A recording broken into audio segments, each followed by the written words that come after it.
Welcome to the All Jammed Up podcast presented to you by Music Never Stopped. Today is Monday, August 25th, and today on the show we have Jesse from Fireside Collective. What are you doing, podcast for Lot? Yeah. Come be on a Lot podcast. Yeah, hell yeah, All Jammed Up. This dude's doing a podcast. If you want to be on some podcast, come give an interview. Hell yeah. Good morning, fools. Welcome to the All Jammed Up podcast. Today is Monday, August 25th.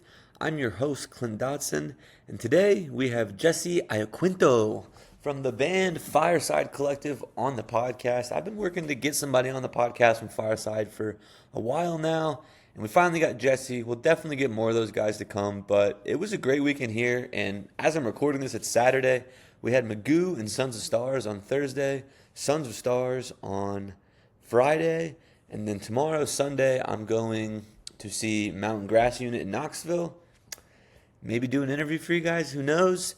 And Thursday we're going to have a great Chloe's Corner recap and all of that. New Daniel Donato album came out on Friday too. So a lot to talk about on Thursday with Chloe's Corner. But today we have Jesse. And if you're a YouTube watcher, I know there's literally tens of you guys. Maybe listen to this one on Spotify. I'm having a lot of issues with the software that I use with my video, but I think I fixed it, so hopefully it's not an issue going forward. But it was really bad today. I would say like 80% of the video is blurry for some reason, and I can't figure out how to fix it. Riverside wasn't able to help me. So if you're usually a YouTube listener or a Spotify video listener, you might just want to do the audio today because it might be kind of frustrating. But other than that, it's a great episode with Jesse.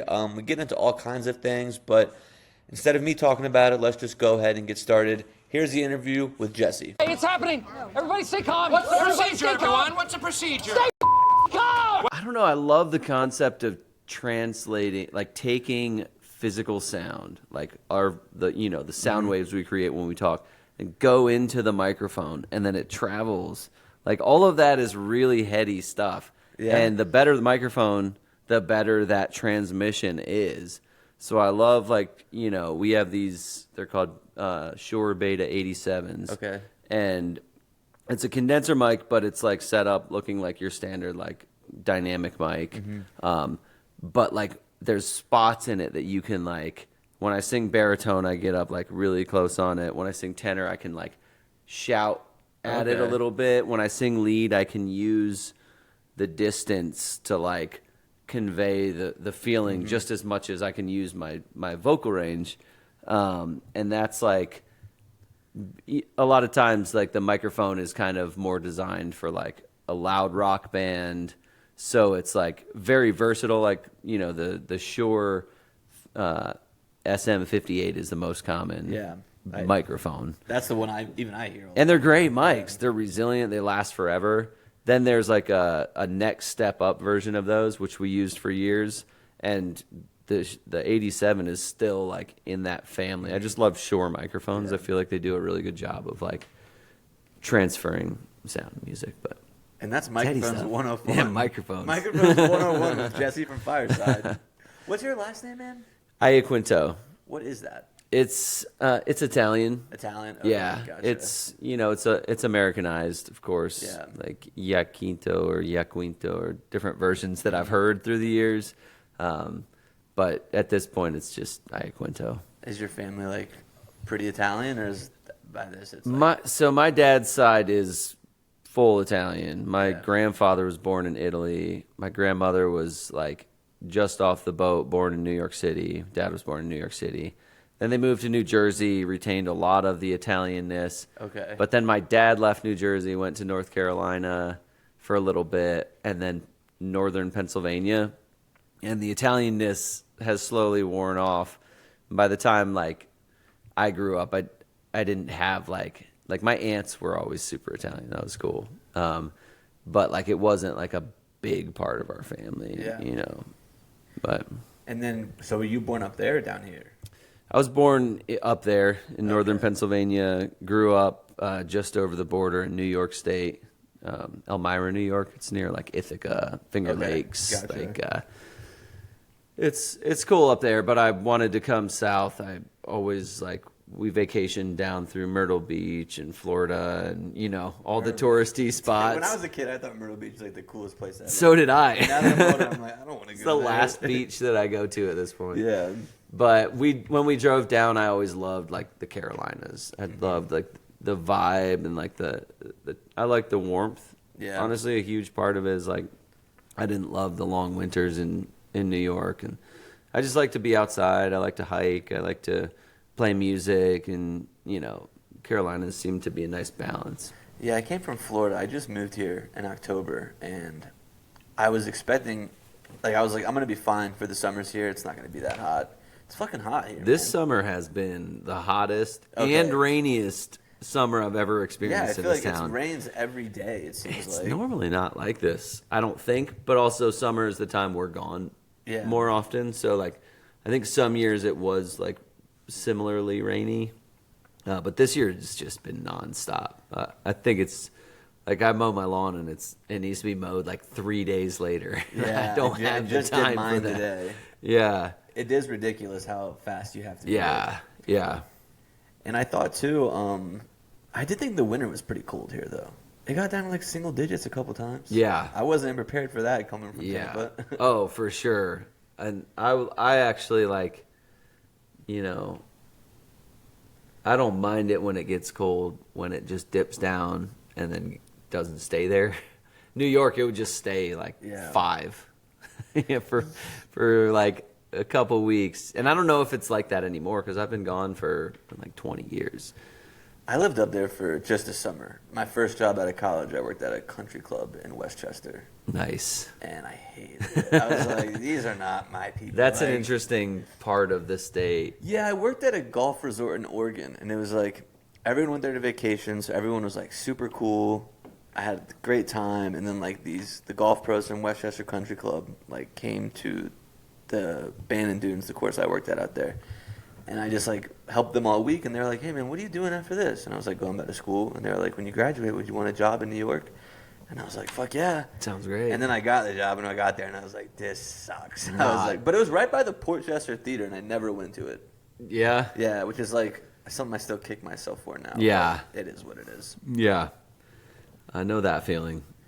So how did a kid from New York who's Italian start playing mandolin? What was your whole little arc there? Yeah, so I mean, it's quite a long journey. Yeah. Mine has always been kind of slow and steady. I started playing music when I was 5. Okay. I started on piano, took piano lessons, loved like Billy Joel and the Beach Boys and stuff like that when I was a Billy kid. Joel, classic New York guy. Oh yeah. For some reason this video is not working, but oh well. That's all good. Do you need to do anything or No, just it's keep all on right. rolling? Yeah, we'll just keep rolling. Okay. It'll come back, and people on YouTube, sorry, but Yeah.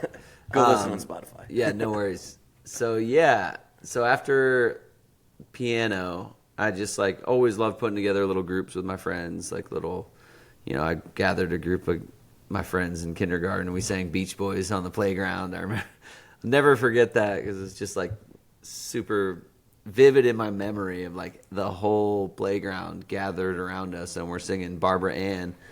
We thought it was Barbara Ann, so we're just like, you know, just singing away. And like I just have always loved that like doing something I love genuinely and purely brings joy to other people. Yeah. And to me that is pure love. And so like to keep like it's such a pure relationship when someone just enjoys the sound of music and like the songs and what you're doing and you're enjoying what you're doing. And it's like, you know, I've gone through all the phases of whether I understood what I was doing or was doing it for the right reasons, but that's where it started and that's where I've been trying to get back to ever since then.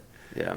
But yeah, so I just always loved music. So like I picked up saxophone when like school band started. I was like, that looks like a fun instrument. Learned some Kenny G. And then switched over to percussion because I thought that was the most fun part of the band because you could play the bass, this giant bass drum or the xylophones, which I had, you know, piano background, so I could actually play the Those translate marimbas pretty and easily? all that stuff Okay. perfectly. Like, you know, I learned how to play snare drum and I also knew piano, so like the marimbas, the wooden ones, just like I could just play them. They sounded really cool. And then the timpanis, like the big drums that you can tune, like, you know, having a music theory background helped me to play. And you were those good at all of drums, these? too. You could play all of these? All the drums, yeah. Because, Okay. like, you know, rhythm is the foundation, obviously. But, like, a lot of drummers that were also in the percussion were, like, playing, you know, they were really good at the snare drum, but didn't know any music theory. So he couldn't jump over to the like mallet instruments like I could, because I already knew all my scales from, like, I guess, like, at that point 8 to 10 years of, like, piano and music theory. Still no bluegrass at this point, besides, like, a brief bluegrass music festival that my mom brought me to when I was, like, 4. Yeah. And then, like, my dad had some, like, bluegrass compilations that we'd, like, put on and, like, joke around and dance around. Like, It was like a shtick. it was more like a than shtick thing. And, like, part of me did like the songs I was playing, but, like, when I was in, like, high school and stuff, I was, like, listening to MTV and whatever everybody else was listening to at the time. Green Day, 311, you know, hip hop and rock and roll and stuff. And then picked up a guitar in high school just because I liked singing. Ran out of new instruments. Yeah, and the piano, like, is not mobile. It's not super mobile. Yeah. So all that time, it was still kind of like I had heard of Fish and I knew some Grateful Dead songs, but I didn't know of the world. I didn't know of the universe that existed, like, once you scratch the surface. And so naturally, I went to college. I majored in theater for a year. Where'd you go to college? SUNY Fredonia. So it's up on Lake Erie. It's one of the New York State schools. Is that like SUNY? Yep. Okay, cool. I Yeah. see a lot of those. That makes sense. Yeah, a lot of people from Buffalo were up there, and it was a cool place. I had a good time, but it was ice cold. It was freezing all the time, like lake effect wind and snow.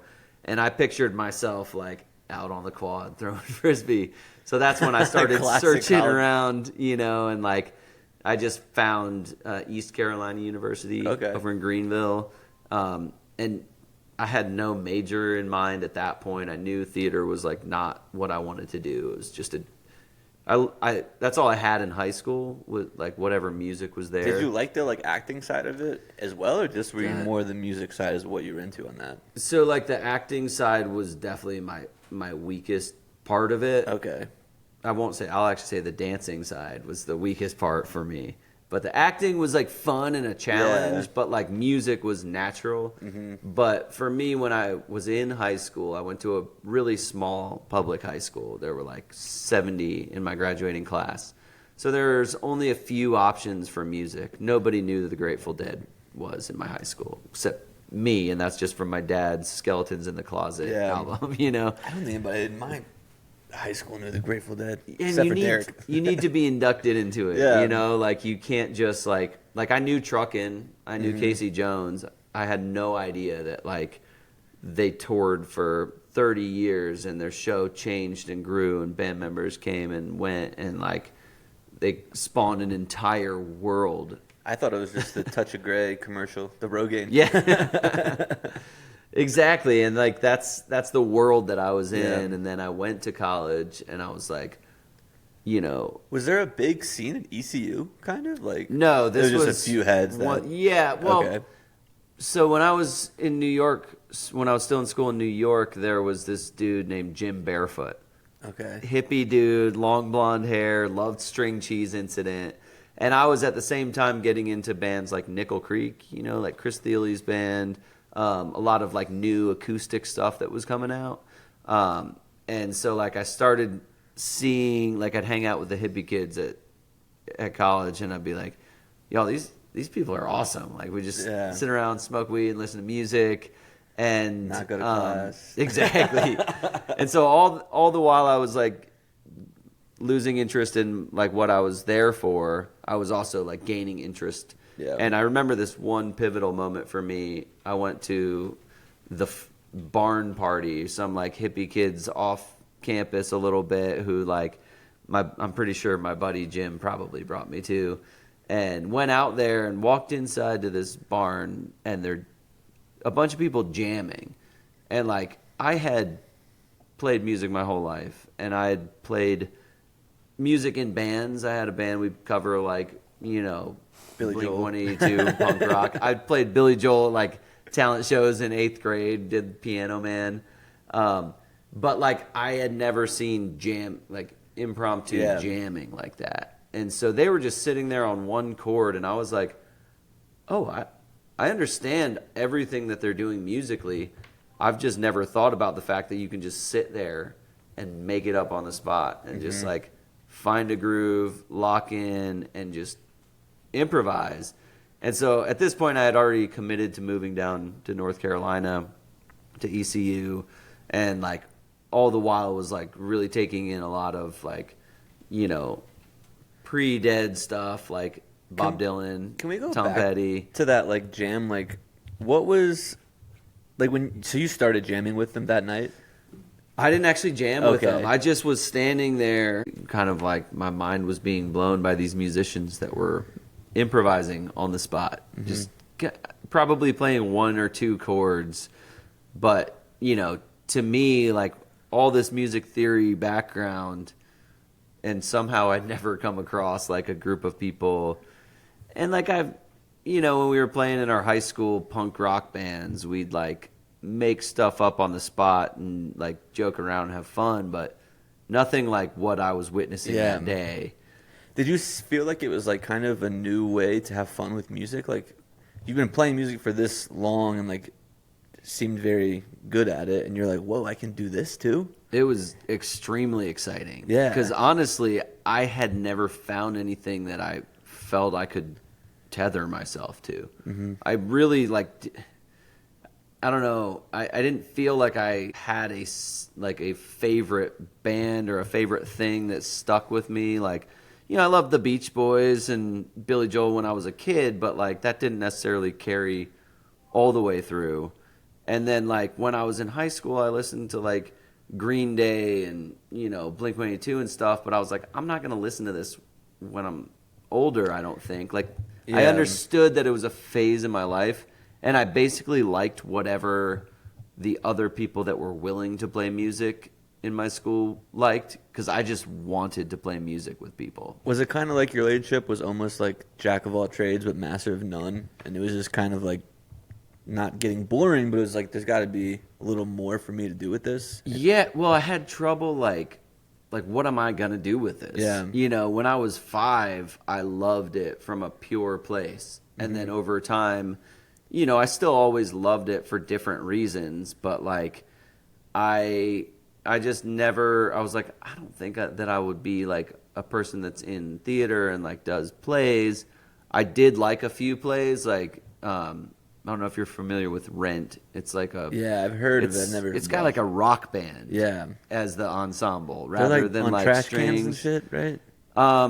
They do some stuff like that. There's also Stomp, which Okay, is like maybe that's what I'm straight up thinking of. percussion Maybe that's what I'm jamming, thinking which is of. also really badass.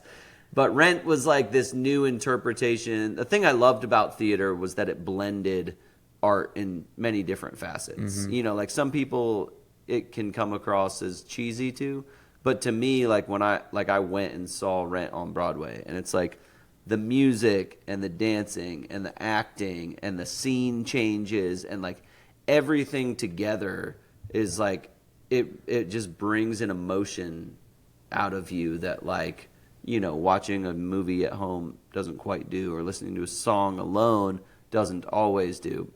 But I liked that aspect of theater. I wasn't a great actor. I never connected with that. I always felt awkward doing that side. And, you know, I knew I wasn't going to have like a punk band. I didn't want to be a music teacher. Like I wasn't against it. It was just like I really liked the art of the stage and the art of the performance and the concept of like, you know, when the show starts, trying to keep them from the very beginning to the very end, which is interesting later in my career as I start to play like bar rooms and breweries, and there's like, you know, college basketball games on that are And you're like background more important noise, your background yeah. music. I'm like, that was something that then I had to like go back and be like, why do I do this? Because like there's elements of this that are fun, but there's also elements that are extremely challenging, you know. But just to jump back to that like jam band scene, it was pivotal because like in my life I was feeling like I missed something. Like there's something about life that like, you know, kind of the idea of like looking behind the veil. Yeah. And I was also smoking a lot of weed at the time, so you know, not that hasn't changed much, but like. So did you get into like a jam group at ECU?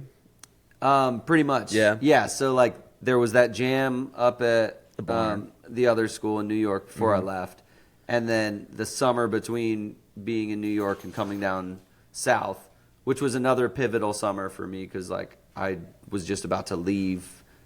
Like I was 3 hours away at college at first, and I was like still close enough where I saw people all the time. Yeah. And I was like, I want to go far and just like drop the conditioned mindset, like the conditioned states of being that we enter into based on our family, based on our friends. Just be your own person. I want to find what's actually in there that's me, because a lot of this stuff I was like not connecting to, and I did because they were habits.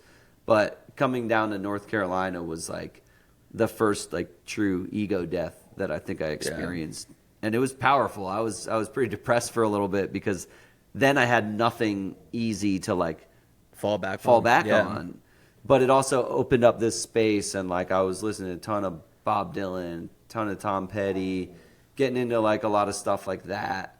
And also slowly getting more and more into the Dead, and then like meeting the jam kids at ECU, and like then after a year I moved off campus because I was like, we need a space for this jam scene to exist, because it was either frat and like, you know, just like the Greek world, which also there was some crossover there. Like I ended up making a lot of friends in that world that also happened to love Fish and the Dead. Yeah. Which was cool. But then there was also like the club scene downtown, and like, you know, the different ways of experiencing. Where was ECU? What like town is that in? So it's Greenville, North Carolina. Yeah. And it's east of Raleigh. Okay. I thought it was closer to the beach. I thought I was going to like somewhere I could swing out to the beach in 30 minutes, but it was a little further. It's like 2 hours, right? Something like that. Pretty much. I mean, you could maybe get to a decent one in like an hour and 15, hour and a half, but like it's in the swamp land, you know, like. That's funny you said the crossover between like the Greek life and the jam scene.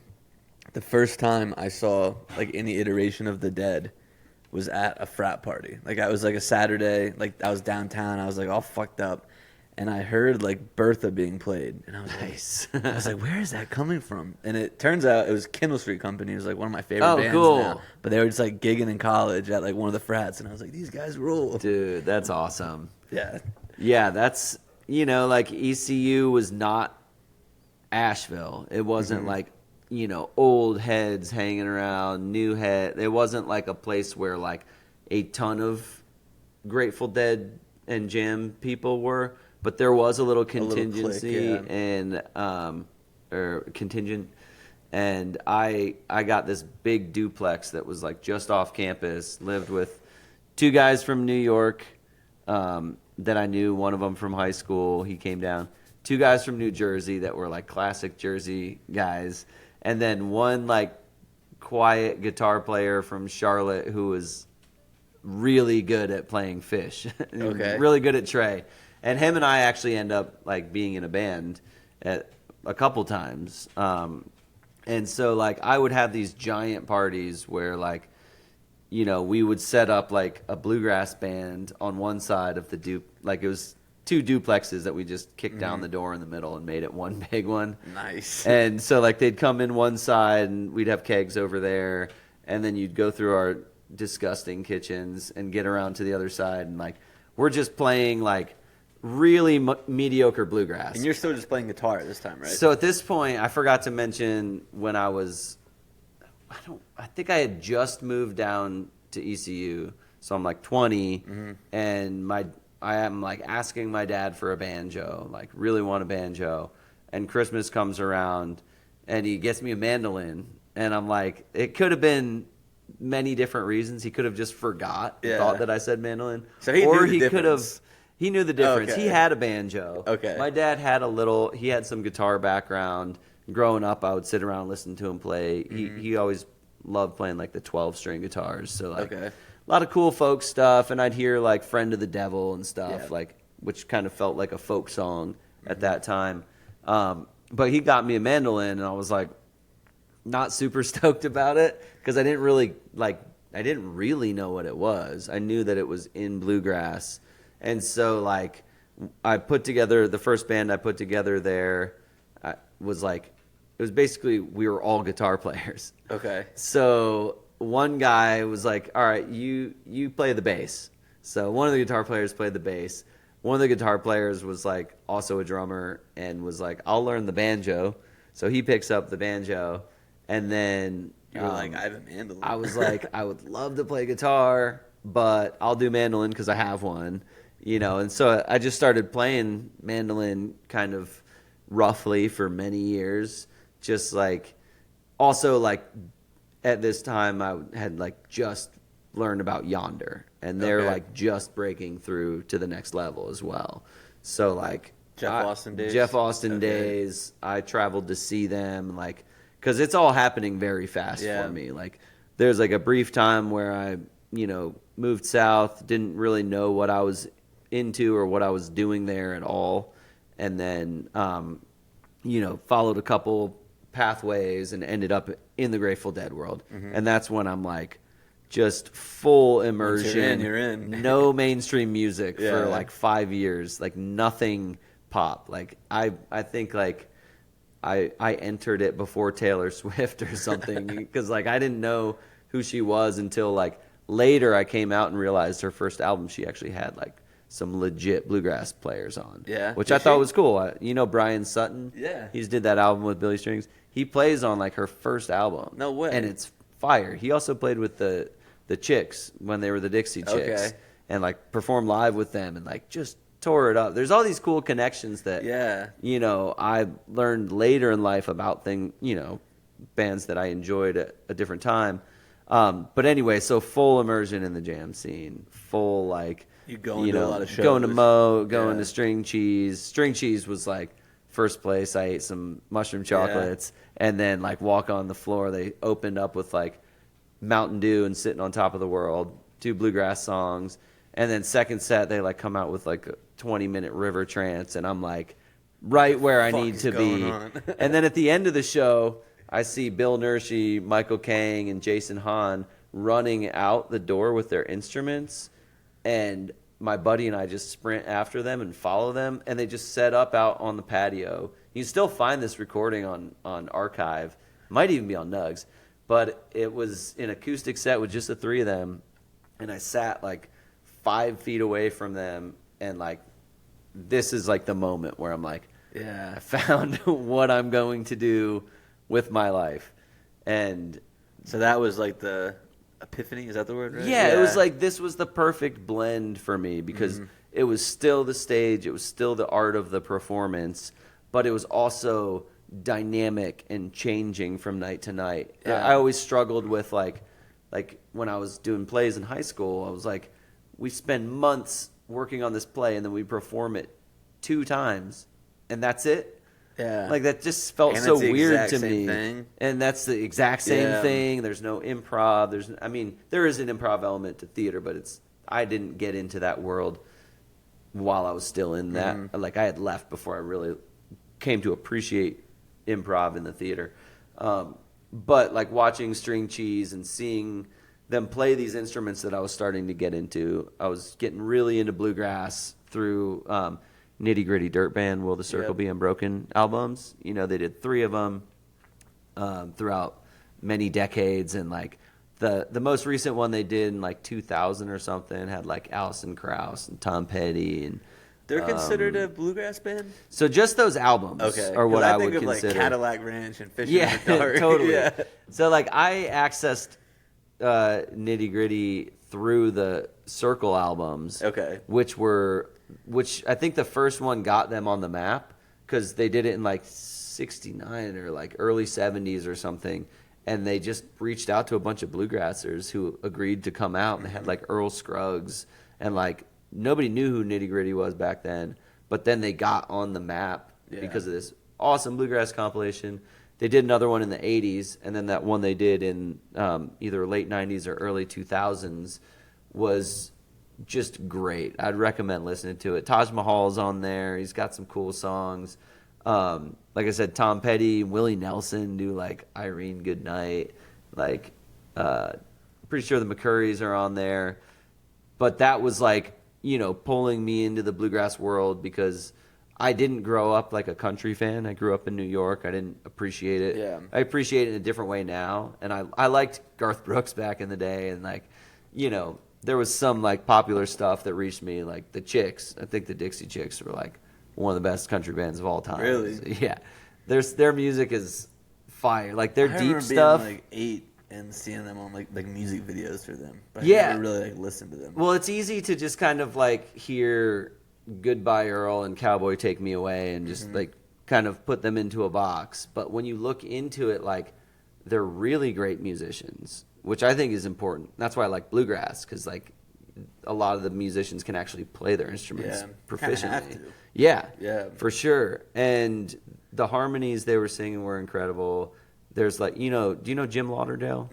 He's got songs that they covered. They've got just really great selection. And if you dig like just below the surface, some of those songs are absolute fire. And the high quality picking.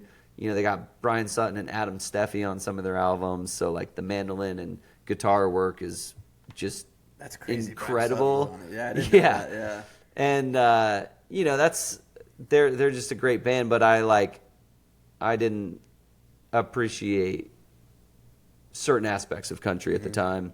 And so that kind of turned me off to certain parts of bluegrass in my mind. And so like I call it bluegrass through the back door, because it was like Nitty Gritty Dirt Band, Jerry Garcia and Olden in the Way, and what's the other one I'm thinking of? Yonder. Yeah. Like bands that in like some bluegrassers don't appreciate any of Yeah, those you bands. weren't listening to like Doc Watson or like Bill Monroe, like those guys. It was more Not like, yet. Yeah. No, Okay. not through my college years. Like it was only 4 years there. It felt like so long, but then after college, I had a band in college called Beside the Fire that was with our current bass player Carson. He was in that band too. Okay. And then our guitar player Charlie, and we had a drummer named Mark, and we were just a 4-piece. I played keys at the time, and it was just kind of like everything. it was kind of like a roots rock jam band. It definitely like, I don't know. There kind of had like a String Cheese vibe, but I feel like our band now has way more of a String Cheese vibe than Beside the Fire did. We were huge into the Allman Brothers, huge into the band, and huge into the Dead. Like those were the big three, and then also Fish and like whatever jam bands were on the scene. But like we just like, we just jammed on that stuff. But it was also, as I went into that jam world, I also kind of like neglected the music theory part of what I did and tried to like almost suppress that part of my life, which is a weird thing. And like that, not until later when I started recording music again was I like, oh yeah, I can apply all that music theory, even though it's bluegrass doesn't mean that I have to. Why do you think you didn't at first?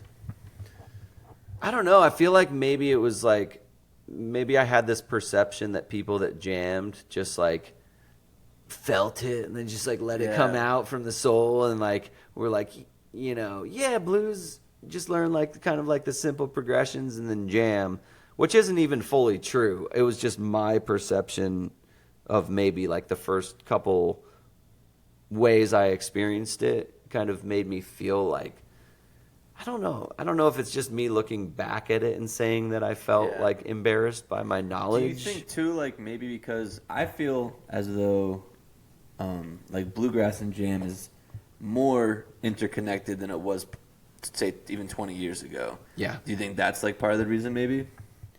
Probably. Yeah. Yeah, because when I first came in, Yonder was the only one, and they weren't really ever embraced by the greater bluegrass community.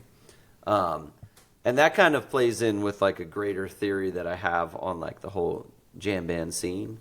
Like in short, basically like Jerry Garcia started as a bluegrass musician. Yeah. He was a banjo player. I don't think that they had the technology at the time to recreate what he wanted in his head with acoustic instruments. So I think he was default like kind of like plunged into the electric world.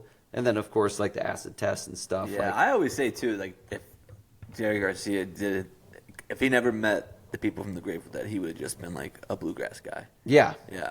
Yeah, and that's what he said he was going to do. Like, Okay, he said that? He Okay. said that before the Dead started when he was like a clean cut. Like, Yeah. Dude like that. But like, you know, throughout their career, like Working Man's Dead, American Beauty, they're bringing in these acoustic instruments. The Reckoning, like that's a tour that they did with the first set was acoustic, second set was electric, which is something that they had done 10 years prior. Mm-hmm.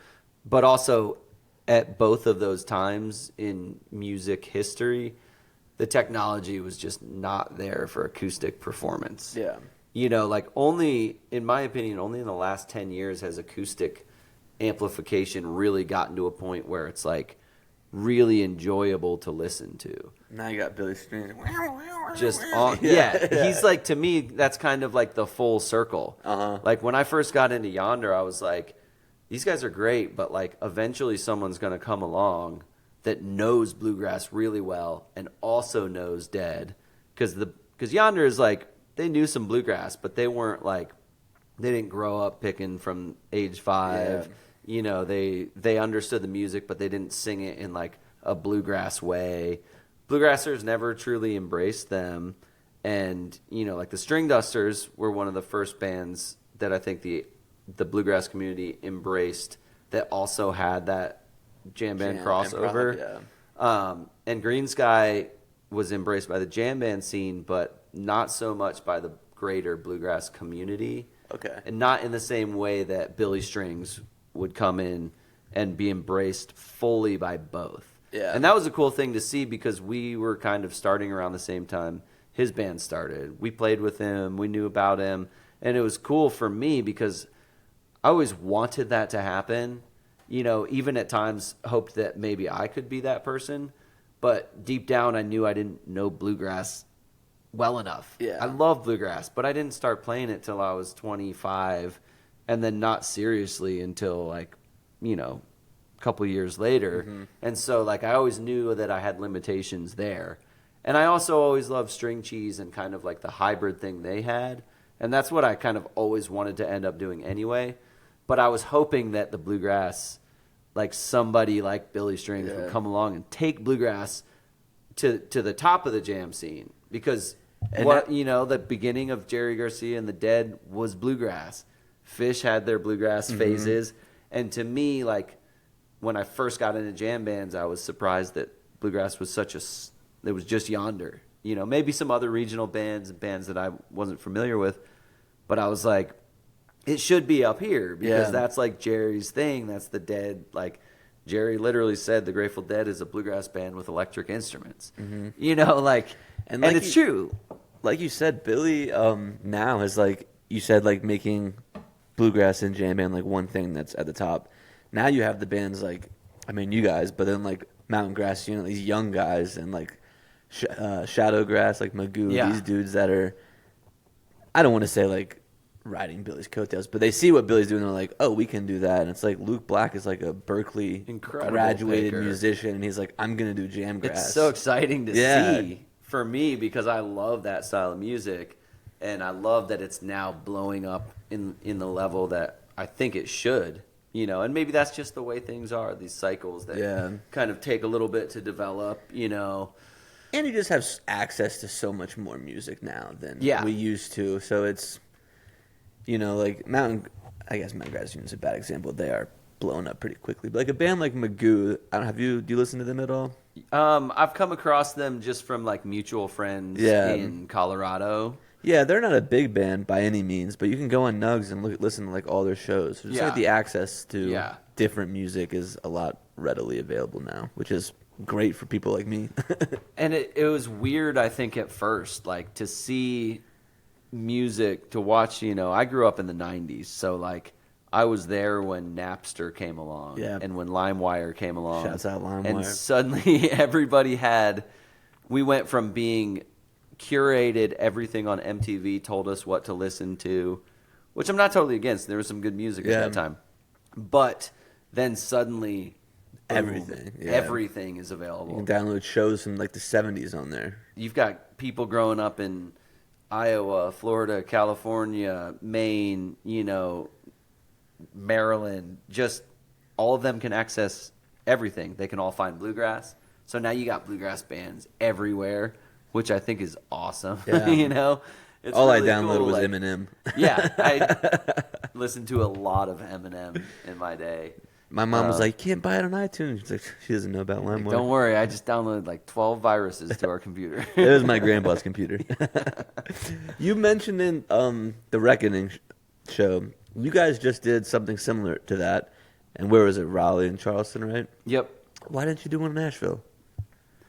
The whole idea was kind of built on this this yearly event that we've been doing. Okay, in so you guys Raleigh. have been doing it. Okay. So in Raleigh last year, I don't even know who. I don't think that my bandmates believe me when I say this, but I didn't come up with the original Grateful Dead theme last year. Somebody at the Lincoln Theater or possibly management suggested, because it was on Jerry's death day, that we do like a Jerry theme thing. Mm-hmm. And we were all like, cool, we'll learn some Jerry songs.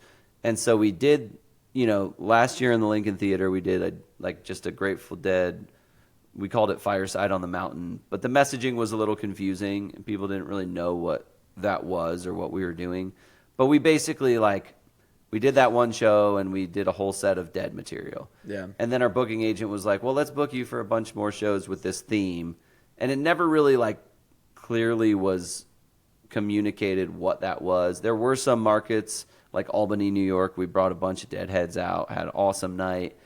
And then we got asked to come back to Raleigh and do the same thing. And I was like, let's do it with a clear goal this time. Yeah. Always wanted to do the Reckoning album. Once we added drums, I was like, it's a no-brainer. We have to do this at some point. And so that opened up that situation for us to pursue. And then we ended up putting in the Charleston show just because we were we were actually trying to do multiple shows in that same weekend, and just because of radius clauses and things like that. So a couple of the biggest issues that we had with doing one in Asheville was we had the Sierra Nevada show that we did last month was already contracted and done. And that also happened to be the same night as Yonder Railroad and Donato in town. Oh, okay. And so any other time we would have not taken that gig had we known that was there. happening. And then we would have been able to do something for the Reckoning stuff. But that kind of prevented our radius from from happening. And we're doing Halloween with the Dwellers, the Orange Peel. 2 nights of that, right? 2 nights of that. And so between July and October, we were we usually do 1 or 2 shows in Asheville a year. And so it was we can't squeeze another one in there. Those radius clauses are ridiculous. It's really hard for bands of our level where we're not so big that a radius clause is truly causing much issue. Radius clause big enough where it causes a little bit of an issue. Yeah. And it's some towns, some venues are willing to waive them. And some are just self-imposed. Some of it's just kind of we don't want to oversaturate. Yeah. Because when we started as a band, we oversaturated Asheville quite a bit. We played all the breweries in town. Mm-hmm. We played so much that people didn't come see us because you get in your mind. I'll see him next time. Yeah, I'll see him next time. Yeah, I'll see him next week. Time, yeah. And every time, because we're playing 12 to 20 shows in Asheville a year, at that time, it took us a while to build back. So we actually stopped playing in Asheville for 2 years. And then we just developed a really good relationship with the Salvage Station and got on some good shows there, did a String Cheese after party, Sierra Farrell after party, show with Leftover Salmon, Kitchen Dwellers, which was our first show with drums ever. But it took us a while to build back up. So we're always really careful with how we play certain markets like Asheville, places out in Colorado can be like that sometimes because they get so much good music, you know. But we're still trying to figure it out. We might do some. I mean, we're gonna do. You can always go to Jason's backyard. I know that would be super cool. Just like a fun rager back there. That one day, what was it? You, Tommy, Alex, and Jackson, right? Yeah, that was a fucking blast. That was so much fun. Yeah, I love your daughter just coming on and up the stage. Oh too. yeah, she's done that in so many amazing spots. Actually, fun note about the Reckoning show in Charleston. So she came out to. My daughter was at the show. And earlier in the week, I had posted a promo video just trying to get the word out of what we were doing. And I mentioned in Ripple, there's like a little moment where Jerry's like you hear the crowd cheer, like just in the middle of a verse. And then you hear, I'm pretty sure it's Jerry. I could be saying that wrong. It could be Bobby. But I'm pretty sure Jerry's like, that's Otis. And Otis is Bob Weir's dog. Okay. That just happened to walk out on stage.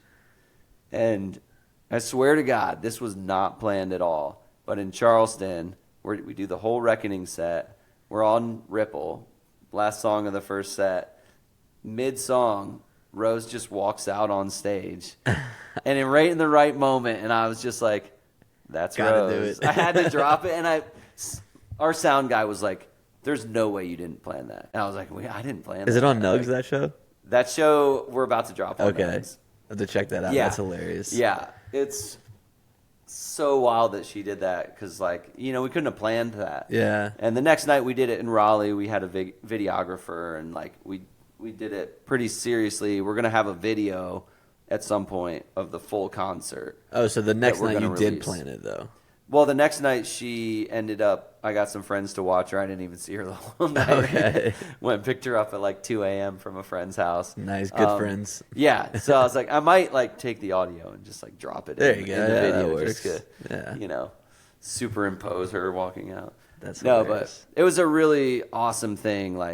The whole vision of that was kind of I've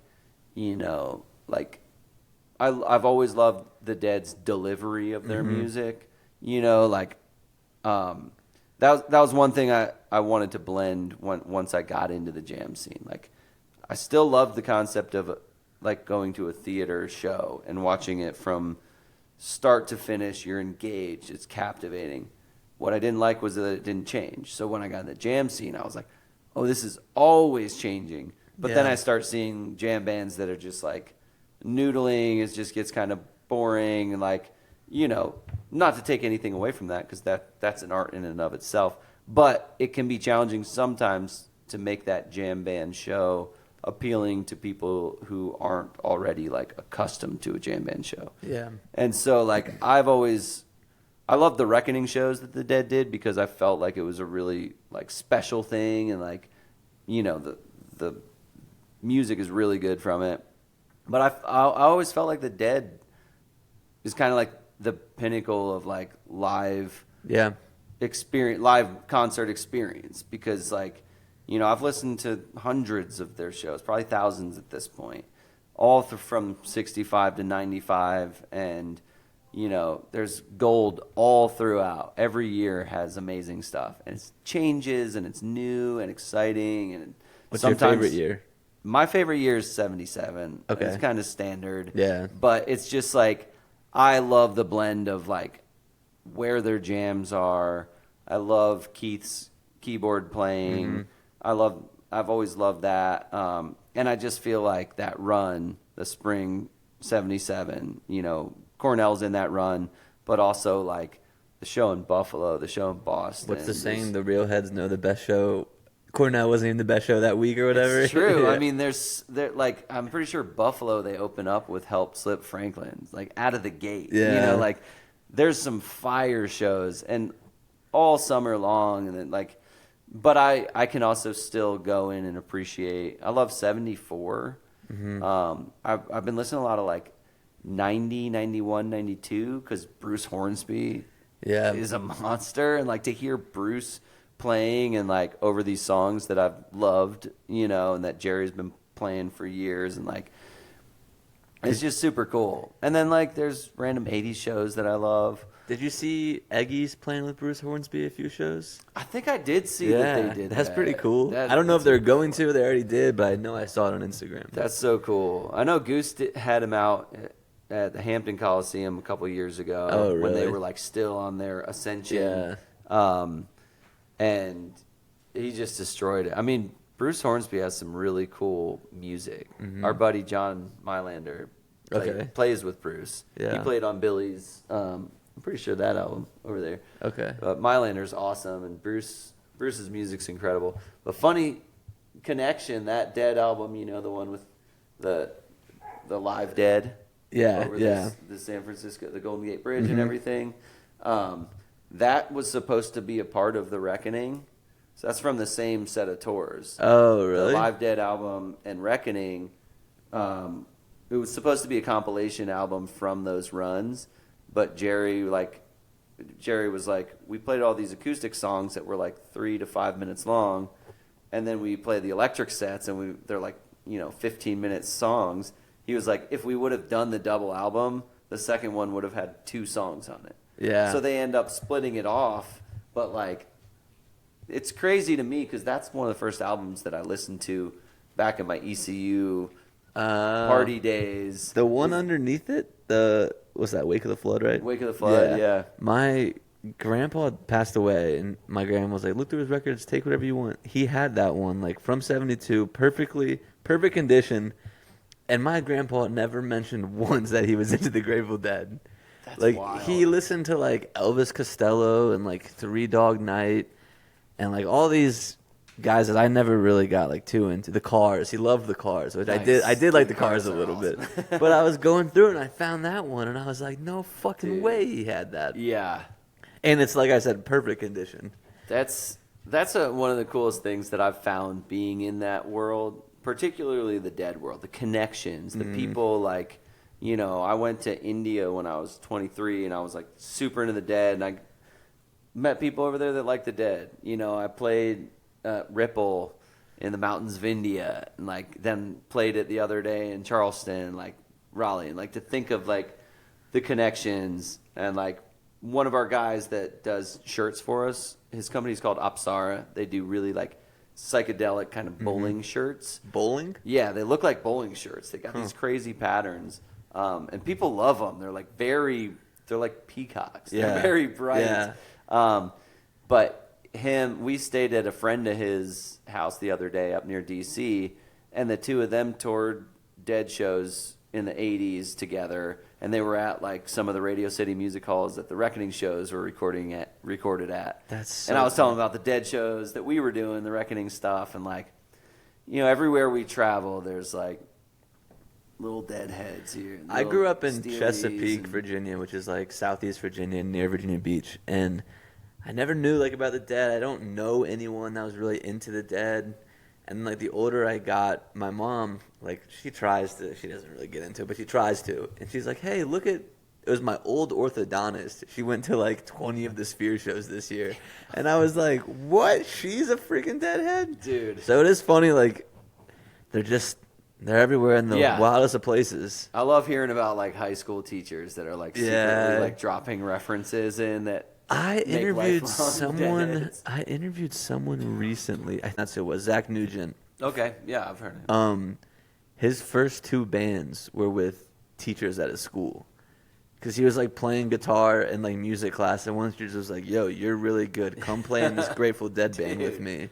And he was like 14, and then when he was like 17, his janitor found out that he played guitar and asked him to be in his band. So his first 2 bands were from his teachers are like employees in the school. You mentioned that you guys just kind of recently brought in drums to the band.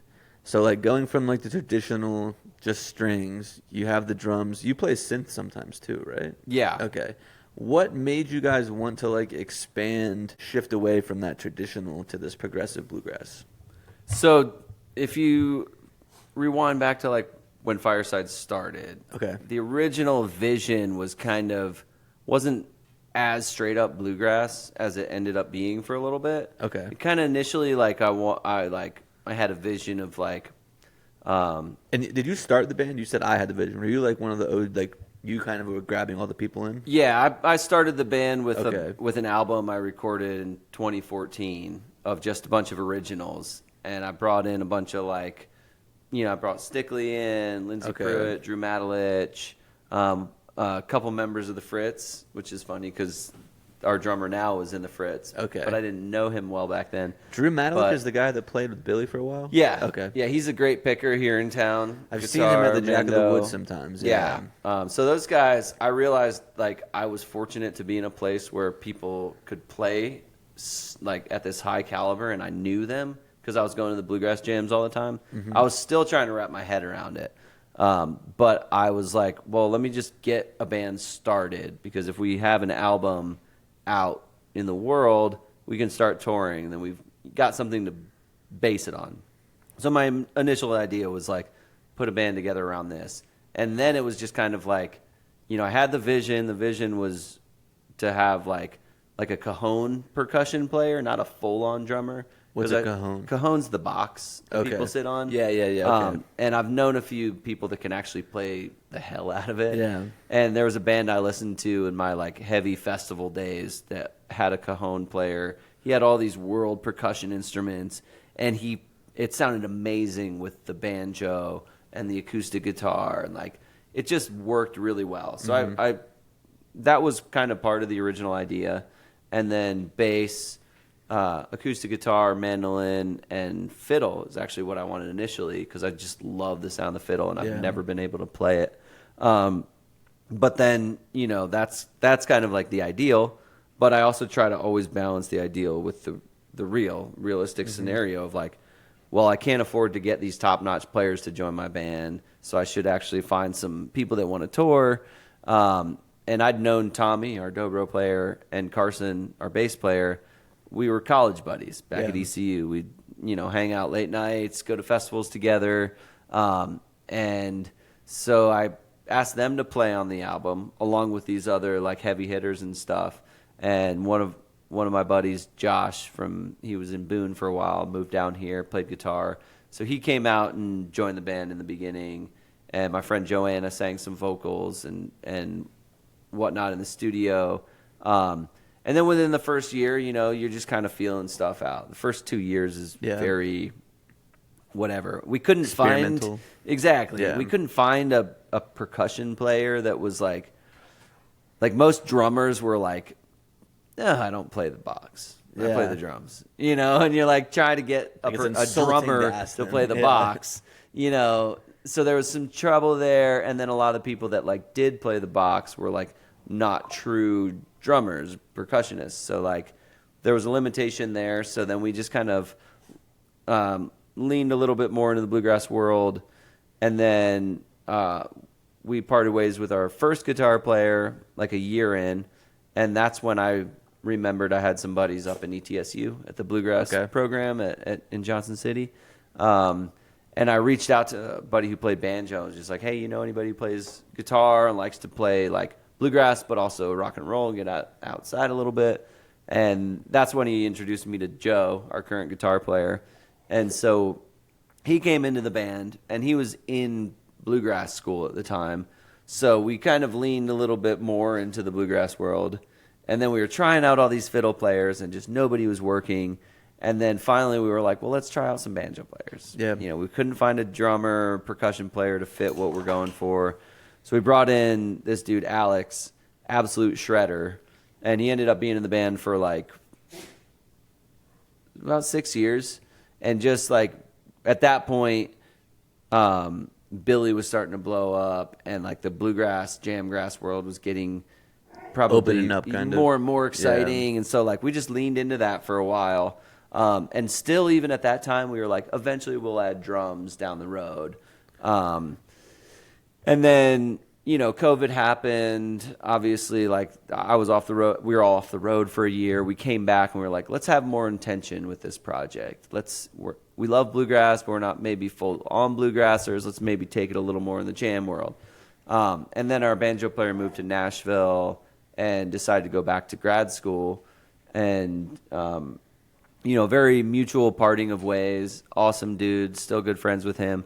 But then I was like, I like had a spark as soon as I heard that he was leaving. Like instantly, I was like, "This is when we do it." Yeah. So then I was like, "Let's add drums." And everybody at first was like, "Well, yeah, we want to do that, but like, will it alienate our audience?" And I just always remembered like this cheesy thing that one of my like really artistic friends in college used to say. He'd be like, "Be bold and mighty forces will come to you." Like I like to think of that every once in a while when faced with like the safe option versus the scary, risky one with a higher payoff. You know, as an artist, you have to be bold. You know, you have to take these chances and believe in what you're doing. And at the time, I was like, I love bluegrass, but I don't believe that I bring anything new to the bluegrass world. I'm not Chris Thiele. I love Chris Thiele, one of the greatest musicians in the world, incredible mandolin player. You know, Billy Strings, I was like, this dude is shredding it and playing music that I love, and like I'm here for it. Like I support what he's doing. I'm, love that that's happening. But also I'm a huge string cheese fan, and I looked at that world and I was like, there's not a ton of those hybrids happening right now, like there were, back when Leftover, Railroad Earth, there's a band called New Monsoon back in the day. String cheese obviously took it to the highest level. But I just looked at that and was like, there's really a big space there that I feel like we could fit comfortably into. And we could still bring a little bit to the bluegrass world, but we can also go into funk, jam, trance. And, it took a little bit to figure out our roles because we went from being like functioning like a train, like a bluegrass band is like a train. Everybody's taking part in the rhythm.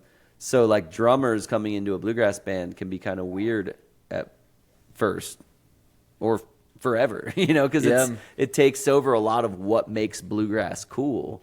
And I'm technically like, I follow the rules of like a bluegrass purist, honestly, and I wouldn't call us a bluegrass band. I think as soon as you add drums, it's not a bluegrass band. It's a bluegrass influenced band. It's newgrass. You can use that. You can use anything, but such to a me, weird bluegrass. And like I really like scholarly pursuits. Like I love history, and I love like figuring out the rules of like what an era is, but I also like breaking the rules. I think that's a healthy way to be, is like recognize the rules, break them when they don't need to apply to you. Just do it in a smart way. Like I've smoked weed 500,000 times in my life, and so far I haven't been arrested for it. But knock on wood. And it's just like kind of like if you know what you're doing, when you like rules are good. Like you need rules to like bluegrass wouldn't be bluegrass if there weren't any things that made it bluegrass. Yeah, I did an interview one time with, do you know who Chris Dyer is? He's an artist. I feel like I recognize He's just like a super psychedelic artist, kind of. And I asked him like a similar question about his art, and he was like, when you start doing the art for someone else, it's not going to be like as good as it's going to be. Yeah. He was like, I believe my art should have gone this way, and that's why I went this way. I didn't do it for anyone else. I did it for me. Yeah. And I think that kind of like, in a sense, answers my question about why you guys brought the drums in. Totally. Because you believed in it. Yeah. That's been kind of our guiding force, like guiding light lately, is just like, let's do what we want to do. Like we love bluegrass, but and I think as a musician, there's a lot of pressure to play to the audience and to, kind of do what you think the audience is going to like. And we realized we were doing that at one point, and we're like, let's do what we like and let's lean into that. And we've got a new album coming out in a couple months, all drums on it. There's psychedelic trance jams. Just released Memphis in the Morning, right? Just released 4 Memphis songs in the on that, Morning, though, right? Yep. Okay. That's kind of the new model, is just release a bunch of songs, and you're basically releasing. Our old record label told us it's basically a compilation at that point. Yeah. The traditional album model has changed a lot. I still like it. I'm a classic. I love Dark Side of the Moon. Phenomenal piece of art. I love that stuff. And so we are still releasing an album and treating it like an album. But you kind of got to build the hype up. But building up the hype, and like people have short attention span. You Stay release relevant. one album, unless you're Taylor Swift or Billy Strings, like it's just one moment in your career, and then on to the next things thing. keep going. Yeah. But if you release single album, you know, you can kind of keep people engaged. And nowadays with so much distraction, like you've got to have all this stuff. Yeah. Like you know, we've got to have new, fresh posters designed by real humans. We've got to have No AI. No AI as far as that goes. And I don't bring AI into my songwriting at all. But I do use AI as a consultant in the business. Yeah. You know, I ask it questions about how we can be more, you know, optimize things. The AI art though kills me, dude. Me too. Kills me. Because to me, art is a human experience built from human struggle and like a life of ups and downs. And like humans are the only species able to like bring in and then recreate. You know, we see a sunset and then we paint a sunset. That's art. You know, a robot designed to do that is mimicking human art, but it's, you know, to me, it's not pure art. But I do believe, like, you know, ChatGPT seems to be extremely unbiased. I asked it to create a reading plan for me the other week, and it was just really good at, like, it put together a strategic plan that makes sense over time. I ask it about, like, basic stuff, going to the grocery store, make me a shopping list, things like that. I've asked it, like, we do it when we're like, where should we go eat tonight? I don't know. It's like, we want something less than $30, but kind of healthy. And it'll give us like 10 options. Exactly. I mean, I've had a recent change of heart in how I treat it all, because I wasn't an anti-AI guy. It's just ever how you really. use it. It's just how but you it was use it. at first, like, it was coming into my world mostly through posters, and I didn't like that. I felt like personally, especially here, like in Asheville, and like everyone's an artist. Yeah. Like, go pay someone $50 and they'll do it. Like, exactly. They'll be happy to be on Fireside Collective's poster. Yeah. Rather than something that looks like every other. There's a big ass billboard on New Lesser that's just like very clearly AI. And I'm like, dude, what the fuck are you doing? I know, and I feel the same. But then when I got beyond that, because that was the only way I really experienced AI in the beginning, you know, and then you also hear all these like crazy theories about, like, you know, I watched all the movies growing up with like Will Smith, iRobot, and stuff like that. And like, you know, but the other day I was driving down the highway coming back from a gig, and I just had a thought. I was like, what if it's actually like, what if it saves us? What if it, like, so the reason I thought that is because earlier that day I read an article that said, experts believe we may reach singularity with AI in 10 years or less. And I was like, singularity? What is that? So I looked into it, and it was like, you know, the way that AI has been progressing. Like, don't worry about it. It's like, don't worry, we got it. Carry on.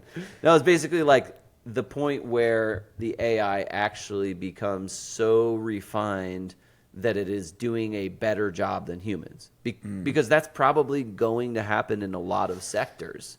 It's not going to happen in art, which is cool. You know, normally my job's the first one to be like, that's non-essential, but I think it is essential. But like, I don't think that accountants here on the that one's coming hot. You know, there's a lot of jobs that, you know, could be optimized at least with like a healthy relationship with AI. So like, I think about the concept of singularity and like, what if it solved the climate crisis? What if it solved these problems that like are like rational brains that get so ideologically driven prevent us from solving a lot of issues. Yeah. But really the answers are there. But the things that are preventing them are human bias. Yeah. You know. Yeah, that's a good point. It's a good way to look at it. And I also like to think of singularity. I'll tie this whole thing together. You know, we were talking about the Grateful Dead and the birth of the jam scene, but how it came out of bluegrass.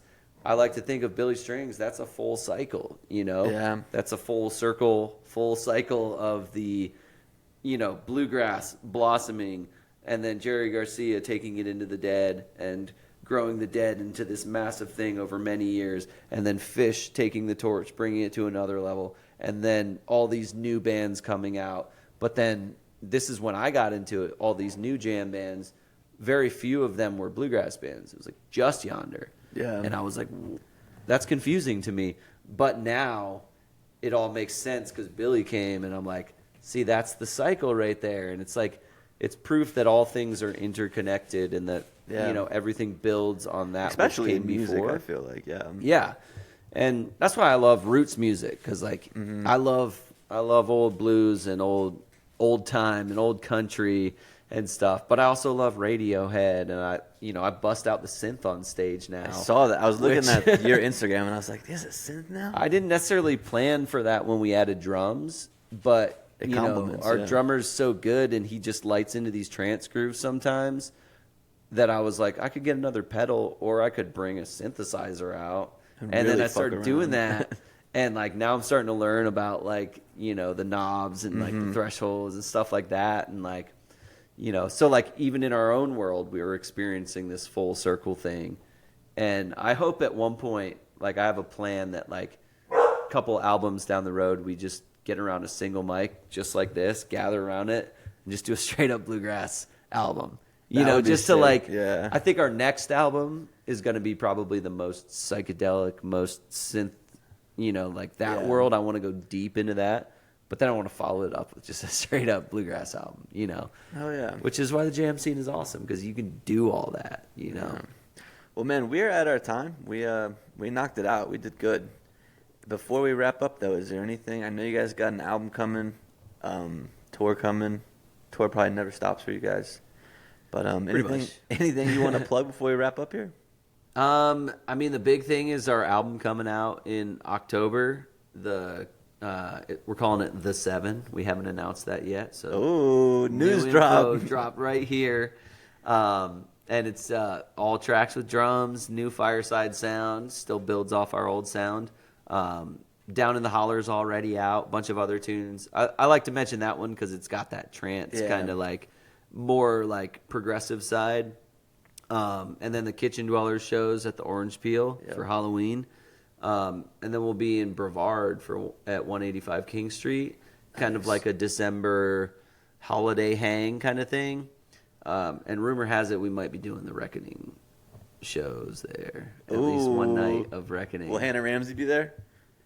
Rumor has it that she just might be there. Okay. She's awesome. Yeah, she'll be popping up into our show from time to time. I think we might have her on one of those Dwellers shows, and possibly we're doing Spartanburg, a show down in Spartanburg, and she's from around there. Got so down there. we're thinking about having her come out and kind of feature her for the night.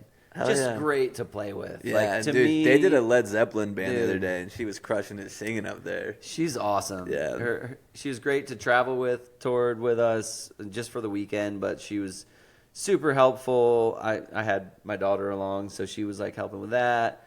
And to me, she's got like a perfect blend of like, not to reference everything back to the Dead, but like I love Keith's playing. It's very like chill and behind the band. It doesn't like dominate. But then Brent, I like that he brought something entirely new with the different sounds, and like he can rip solos a lot more.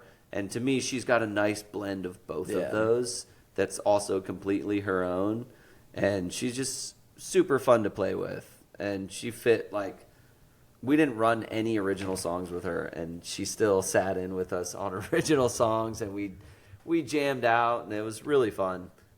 Just so lucky to have so many great musicians in this town, and I'm excited to like, start featuring more artists and like collabs, and I really just want to build up Asheville because I think it's one of the coolest places in the world, and what a great place to end. Happy to be here. Thanks for coming, Jesse. Absolutely. Thanks for having me.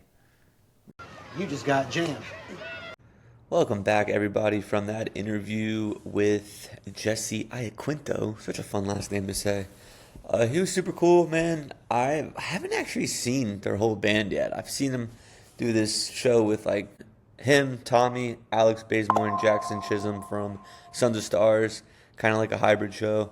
But just Fireside I haven't seen. I really want to check out one of those Reckoning shows, but hopefully we'll soon. That's it for me today, guys. Solid episode. You guys have a great week. We'll see you again on Thursday. And remember, wherever you are right now is exactly where you're supposed to be. Come along, have a drink with me.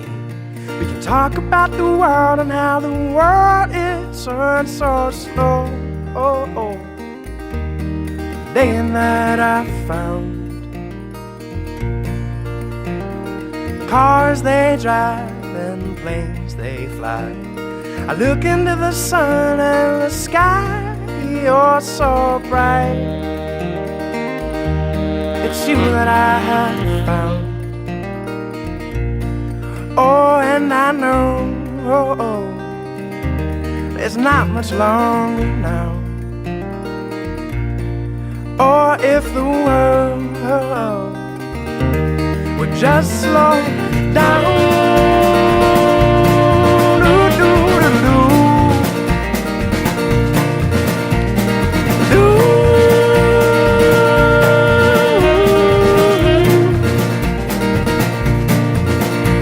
The moon and the stars, they sail across the sky, and I could watch you dance all through the night.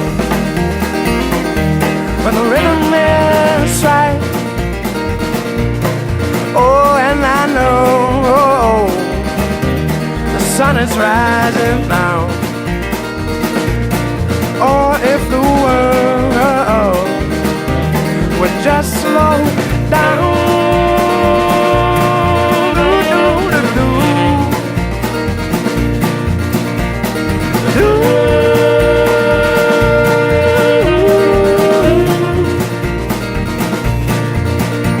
So you move with me and I'll move with you, and I could spend the rest of my life by your side. It's you that I have found. Oh, and I know it's not much longer now. Or if the world would just slow down.